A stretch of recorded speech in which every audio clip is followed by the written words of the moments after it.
निभो के चढ़ो कपि कनक अटारी, भई सभी दिन साचरना। हनुमान जी उछाल मारकर अटारी के ऊपर चढ़ गए, और जैसे ही अटारी के ऊपर चढ़े, अटारी मतलब दूसरे मंजिल पे मकान के चढ़ गए, और चढ़ के हनुमान जी ने पूंछ देखी, आग देखी, फिर लंका देखी। अब जला कैसे रहे, जरा विचार करना, सोचना बैठे बैठे। हनुमान जी लंका को जला कैसे रहे? जैसे बगीचा में पानी देता ना माली, सटक से, थोड़ा इस पेड़े में, थोड़ा उस पेड़े में, थोड़ा उस पेड़े में। हनुमान जी लंका भी ऐसे ही जला रहे, अपनी पूंछ पकड़ के पूंछ को बढ़ाकर, थोड़ा इस मकान में, थोड़ा उस मकान में, थोड़ा उस मकान में, पूरी लंका में आग लगा रहे। आहा। अब किसी ने हनुमान जी से पूछा, आग लग गई तो श्री गणेश कहां से करोगे? हनुमान जी बोले कर रहे। जब हनुमान जी की, हमने ऐसा सुना एक संत के मुख से कि जब हनुमान जी की, संतों, बहुत अद्भुत बात है ये, बहुत नई बात है, एक संत के मुख से हमने सुना कि जब हनुमान जी की पूंछ में आग लग गई तो हनुमान जी ने सोचा श्री गणेश कहां से करें। तो एक संत बोले हनुमान जी ने रावण की मूंछ से श्री गणेश किया। बोले कैसे? बोले जब पूंछ में आग लग गई तो हनुमान जी ने देखा कि रावण मूंछ पर हाथ घुमा रहा, 10 हाथों से 10 साइड की मूंछों को उमेट रहा। हनुमान जी ने देखा कि एक एक साइड की मूंछ तो व्यस्त है, दूसरे साइड की खाली है। सो हनुमान जी की पूंछ में जैसे ही आग लगी, सो हनुमान जी जिस साइड की मूंछ खाली थी उस साइड में छुपाने लगे। अच्छा, सिर एक हो तो बात अलग, 10 सिर तो कभी इस वाले मुंह में छुपावे, कभी इस वाले में। तो रावण बार बार बुझाए, और जब तक बुझाए तब तक हनुमान जी दूसरे मुंह में छुपा दे। तो किसी ने कहा हनुमान जी से, ऐसा क्यों कर रहे? हनुमान जी बोले हम नहीं कर रहे, पूंछ कर रही। तो किसी ने कहा कि पूंछ तो आपकी है। हनुमान जी बोले पूंछ हमारी जरूर है, पर राम जी से ही तो पूंछ हमारी है, ये राम जी का प्रताप है। तो किसी ने कहा कि मूंछ क्यों जला रहे? हनुमान जी बोले पूंछ से पूछो कि मूंछ क्यों जला रहे। और किसी ने कहा कि वाह, मूंछ से थोड़ी पूछ सकते कि पूंछ क्यों जला रहे। अब पूंछ थोड़ी बताएगी कि मूंछ क्यों जला रहे हैं। हनुमान जी बोले बताएगी। बोले कैसे बताएगी? हनुमान जी बोले ये पूंछ कोई साधारण नहीं है, पूंछ हमारी नहीं है और हम भी नहीं है। तो बोले कौन है? तो बोले इसके लिए पहले दूसरे युग में जाओ जब हमारा अवतार नहीं हुआ था। तो हनुमान जी कौन है? इसका हनुमान चालीसा में वर्णन है। शंकर सुवन केसरी नंदन,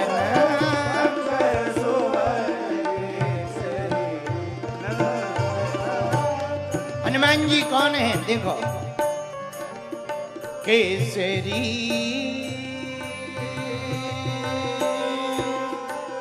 नंदन, केसरी नंदन, शंकर सुवन केसरी नंदन, शंकर सुवन केसरी नंदन, तेज प्रताप सकल जगवंदन, तेज प्रताप महाजगवंदन, तेज प्रताप महाजगवंदन, तेज प्रताप महाजगवंदन, शंकर सुवन केसरी नंदन, शंकर सुवन केसरी नंदन, शंकर सुवन केसरी नंदन, शंकर सुवन केसरी नंदन, शंकर सुवन केसरी नंदन, शंकर सुवन केसरी नंदन, शंकर सुवन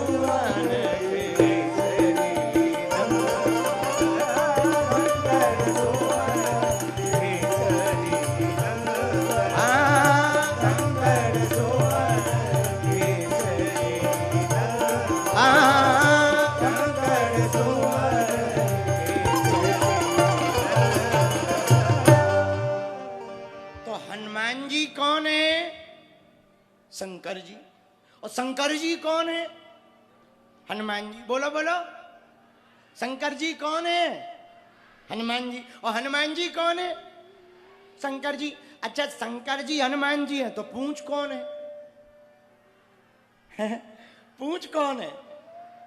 अब पूंछ कौन है ये सुनो।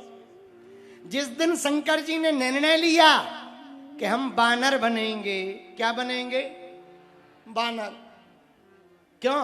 राम जी बनेंगे नर तो हम बनेंगे बानर। ये जब निर्णय लिया तो शंकर जी पार्वती जी से बोले अच्छा देवी जी राम राम। तो पार्वती जी बोली राम राम क्यों कर रहे? हम जा रहे। कहां जा रहे हैं? अयोध्या में प्रभु श्री राम जी का अवतार होने वाला है। तो हम क्या करें? नहीं आपको कुछ नहीं करना, वो बनेंगे नर हम बनेंगे बानर। लंका पूरी जली। और जली कैसी? गोस्वामी जी ने लिखा साधु अबे क्या करे फैलू ऐसा, साधु अबे क्या करे जरये नगर अनाथ कर जैसा, जरये नगर अनाथ कर जैसा, साधु अबे क्या करे फैलू ऐसा, साधु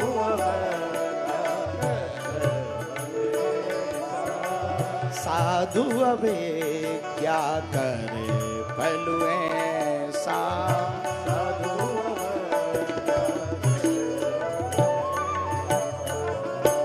लंका ऐसे जल गई जैसे अनाथ का घर जल जाता। बोले क्यों जली? बोले साधु की अवज्ञा की, संत की अवज्ञा का फल है लंका धू धू करके जल गई। और मेरे पागलों, इस लंका दहन में 2 सूत्र काम के हैं। पहला सूत्र, लंका जली पर विभीषण का घर नहीं जला। बोले क्यों? बोले जो संत की पूंछ में आग लगाएगा, प्रतिष्ठा में आग लगाएगा, उसका घर हनुमान जी जलाते हैं, लेकिन जो संत के चरणों में आ जाएगा उसका घर बचाते हैं। ये सूत्र है यहां सीखने का। और जारा नगर निमिष एक माही, एक विभीषण कर ग्रह नहीं। विभीषण जी के घर को नहीं जलाया। बोलो सीताराम। जोर से बोलो, और जोर से बोलो। विभीषण का घर नहीं जला तो राक्षसों ने पूछा कि महाराज हनुमान जी से एक घर रह गया। हनुमान जी बोले कौन सा नंबर? बोले 108 नंबर। तो क्यों रह गया? पता नहीं, आपने ही छोड़ दिया। हनुमान जी बोले चेक करो उनके घर से घी तेल कपड़ा आया? बोले नहीं आया। हनुमान जी बोले जब सामान नहीं आया तो प्रसाद नहीं मिलेगा। यज्ञ का प्रसाद उसी को मिलेगा जिनके घर से सामान आया है। बाकी सब घरों से आया, विभीषण के घर से नहीं आया, इन्हें प्रसाद नहीं मिलेगा। तो हनुमान जी ने सबका घर जलाया, विभीषण का नहीं जलाया। नागपुर के पागलों, सुंदरकांड का कितना अच्छा संकेत है। यदि तुम भगवान के विरोधी रहोगे तो तुम्हारा घर और जीवन जलेगा। तुम भगवान के भक्त रहोगे तो जलते हुए घर को बजरंग बली बचाएंगे। आहा। अब हनुमान जी महाराज ने लंका तो जला दी, आगे क्या किया जरा वो सुनो। दोहा नंबर 26। पूछ बुझाई खोए श्रम, धरि लघु रूप बहोर, जनक सुता के आगे ठाड़े भयों कर। हनुमान जी महाराज ने पूंछ बुझाई। पूंछ कहां बुझाई? समुद्र में। और जैसे ही समुद्र में उलट पलट लंका सब जारी। अच्छा, अब यहां एक प्रश्न है, लंका को उल्टाया पलटाया? बर्तन थोड़ी है कि उल्टा पलटा दिया। और फिर गोस्वामी जी लिख रहे कि उलट पलट लंका सब जारी। तो या तो अर्थ गलत ले रहे हैं या उल्टाया पलटाया है फिर रख दिया हो। बोले नहीं नहीं नहीं, उल्टाने पलटाने का मतलब उल्टा सीधा नहीं किया, ऐसे घुमाए नहीं। बोले फिर? बोले हनुमान जी ने तो कुछ ही घरों में आग लगाई। हवा चली जब पवन देवता तो इधर से चली, उल्टी पलटी इधर से, तो उलट पलट करके जब हवा चली तो जो मकान बीच में बच भी गए थे वो भी हवा के प्रभाव के कारण जल गए। इसलिए गोस्वामी जी ने ऐसा लिखा। क्या लिखा? उलट पलटी लंका सब जारी। और अंत में कूंद परा पुनि सिंधु मझारी। हनुमान जी महाराज समुद्र में कूद गए और जैसे ही समुद्र में कूदे तो पसीने की बूंद गिर गई और उस पसीने की बूंद को एक मछली ने खा लिया। उसी मछली से हनुमान पुत्र मकरध्वज प्रकट हुए। यहां की वो कथा है। हमने सिर्फ आपको संकेत के लिए बताया है कि आपको ये ध्यान रहे, सुंदरकांड में ऐसी कथा नहीं है, पर यहाँ की वो कथा है, इसलिए हमने आपको बताया है। कभी पंचमुखी हनुमान की हम कथा सुनाते ना तो समझ नहीं आता कहाँ की बात, यहाँ की वो बात है। बोलो सीताराम, जोर से बोलो और जोर से बोलो।